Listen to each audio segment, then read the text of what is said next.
দাও এখন বাড়ি তো কি কইছি শাড়ি দাও তোমার কখন কইছে শাড়ি না কিনতে এই রে তুই কি করলি হ্যাঁ হারামজাদি একটা কানের সেটটা মার মতো দিলাম পান দিলাম কানে নিচে মারো মানে তোমার না করছিস না শাড়ি কিনতে হ্যাঁ তোমার মাই দুদিন পরে মরে যাবে তুমি শাড়ি দিয়ে কি করবা তোর 14 গোষ্ঠীতে কিনা দিছে তোর শাড়ি তোর কথা আমার 14 গোষ্ঠী কিনবো তোমার মায়ের লাগে তুমি শাড়ি কিনতে পারবা না তার আগে শাড়ি আনলে তো দেখ কি অবস্থা করি আমি আজকে দেখ কোন জায়গায় শাড়ি বানাইছে বুড়া মা আবার শক কত কি বাড়িছে বাড়িছে বাড়ি না তো হতে তুমি এই শাড়ি ফালাই তুই এটা ফালালে গেলে কি বিচার করতেছ আমি তুমি শাড়ি কিনলা তুই জানালে মারমু কিন্তু রাস্তার মধ্যে ফালাই কেন মারবো তুমি খালি মাইরা দাও আমি আজকেই চলে যাবো আমার মারবে তুই গেলে আমার কিছু হইব না তোর মত মাইয়া নিয়ে সংসার করতে থেকে 20 ক্যামেরা দেওয়া ভালো বিষ খাও গা তো সংসার করো কি লাগা আমারে নিয়া তোর 14 গোষ্ঠীতে কিনা দিছে আমার মালের শাড়ি কিনতে তোমার ধরলে গেছে গা বুদ বুদ বুদ বুদ করতে করতে না আইছো এ কি হইছে ভাই কি সমস্যাটা কি আমরা তো ঝামেলা করতেছি সমস্যা ভাই ঝামেলা না রে ভাই এ সামনে ঈদ ভাই কালকে ঈদ আজা সানরাই তো আমার মাল লাগাই জায়গা কাপড় কিনে আনছি আর আমার ভাই বোন কেউ না বাপ মা কি মানে মা আছে বাপ নাই কে একটা মানুষ বুড়া আমার 2 দিন পরে মইরা কালকে তার একটা নতুন কাপড় দেওয়া দরকার আছে তা তো কইবে যে আমার পুলা একটা কাপড় আমার আইনা দিছে তাই না ইয়ারে দিছি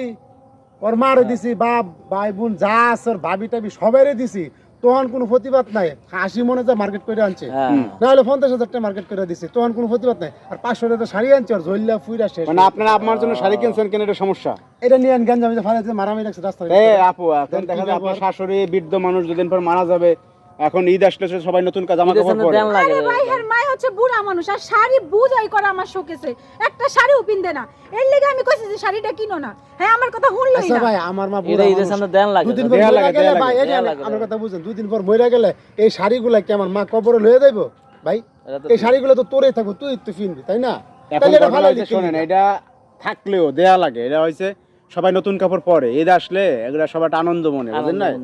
এখন আপনারা তো সবাইরে দিছে না দিতে এটা আলাদা কথা না সবাইরে দিছি ভাই এগুলা নিয়ে ঝামেলা করতে আছে তোমার মারে তো ধরো তোমার মারে নিয়ে থাকো তো আমারে আনছে কি লিগা কেমনটা লাগে ভাই এটা কোনো কথা এটা কোনো কথা এটা আপনি যেটা কোন এটা অযৌক্তিক কথাবার্তা বুঝছেন আমার মারে নিয়ে থাকো মানে তো তোরে বিয়া করছে কি লিগা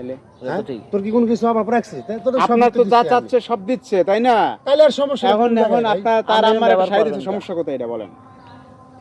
কারণ এটা নিয়ে কি ঝামেলা আপনাদের মাঝে সামনে আমার অপমান করতেছো না মাঝে জানাইতেছো যে তোমার বউ খারাপ তো অপমানের কাজটা করছস কে হ্যাঁ তুই অপমানের কাজটা করছস কে তুই এটা ফালাই দিলি কে লিগা আর পুরদুপ দুপ করতে করতে তাইলি কে লিগা আমার লাগে হ্যাঁ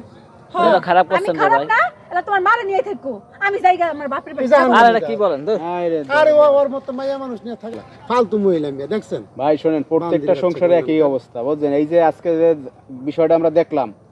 প্রতিটা সংসারে আছে শ্বশুর শাশুড়ি দেখতে পারে না বুঝছেন এদের ভেতরে ইগো কাজ করে এগোর ভাই ওই যে মানে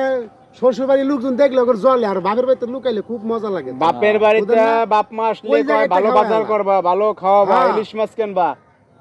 আর শ্বশুর শাশুড়িরে দেখতে পারে না একবেলা খাওয়ানো দেয় না আইলে করে জলে পুরো শেষ হয়ে যায় এটা চিন্তা কর না আমি যে বিয়েটা করছি ওই পোলাটা কইতে কি আইছে করতে গাইছে হ্যাঁ আমি কি বানাই আনছি ফাজিল মহিলা কোনো সংসারে শান্তি নেই ভাই জান ভাই অশান্তি ভোগ করতে হবে বিয়ে করছেন না ছাড়তেও পারবেন না গেলতেও পারবেন না এই অশান্তি আপনার ভোগ করতে হবে কি বলবো ভাই কিছু করার নাই জান গা ভাই।